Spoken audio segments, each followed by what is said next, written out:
বাংলাদেশি নাগরিকদের multiple visit visa সাময়িকভাবে বন্ধ ঘোষণা করেছে সৌদি আরব।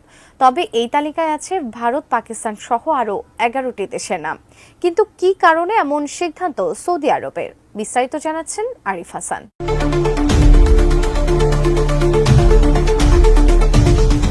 বাংলাদেশ, ভারত, পাকিস্তান সহ 14 দেশের নাগরিকদের মাল্টিপল ভিজিট ভিসা সাময়িকভাবে বন্ধ ঘোষণা করেছে মধ্যপ্রাচ্যের দেশ সৌদি আরব। এই 14টি দেশের সাধারণ নাগরিক সর্বোচ্চ 30 দিনের একক প্রবেশ ভিসা পাবেন বলে জানিয়েছে দেশটি। এই তালিকায় আরও আছে আলজেরিয়া, মিশর, Ethiopia, Indonesia, Iraq, Jordan, Morocco, Nigeria, Sudan, Tunisia ও ইয়েমেন। সংবাদ মাধ্যম ইকোনমিক টাইমস বলছে, এখন থেকে পর্যটন, ব্যবসা এবং পারিবারিক সফরের জন্য সিঙ্গেল এন্ট্রি ভিসা ইস্যু করবে দেশটি। এক্ষেত্রে সর্বোচ্চ 30 দিনের জন্য ভিসা দেওয়া হবে।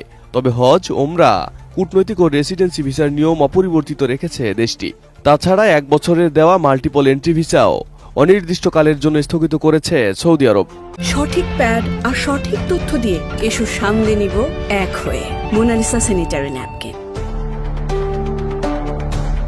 তবে হঠাৎ কেন এমন সিদ্ধান্ত সৌদি আরবের, এ সম্পর্কে কিছু জানানো হয়নি। তবে ধারণা করা হচ্ছে, গত বছরের তিক্ত অভিজ্ঞতার পুনরাবৃত্তি ঠেকাতে এবার হজের আগেই বিশেষ পদক্ষেপ নিয়েছে দেশটি। হজের মৌসুমে অনুমোদনহীন হজযাত্রীর ভিড় ও নিরাপত্তা ঝুঁকি কমাতেই মূলত এই পদক্ষেপ। হজের কার্যক্রম শেষ হলে এই সিদ্ধান্তের পরিবর্তন হতে পারে বলেও ধারণা করা হচ্ছে। জানা যায়, এসব দেশ থেকে প্রতি বছর কিছু ভ্রমণকারী দীর্ঘমেয়াদী ভিসায় প্রবেশ করে অনুমতি না নিয়ে হজ করে থাকেন। আবার কেউ কেউ ভ্রমণ ভিসায় গিয়ে অবৈধভাবে দেশটিতে অবস্থান করেন। আর অনুমতি না নিয়ে হজ করতে আসা ব্যক্তিদের চাপে সৃষ্টি হয় তীব্র ভিড়ের এবং অনেক অনাকাঙ্ক্ষিত ঘটনাও ঘটে। গত বছর হজের সময় অতিরিক্ত ভিড় ও তীব্র গরমে প্রায় 1200 হজযাত্রী মারা যান সৌদি আরবে। আর এ ধরনের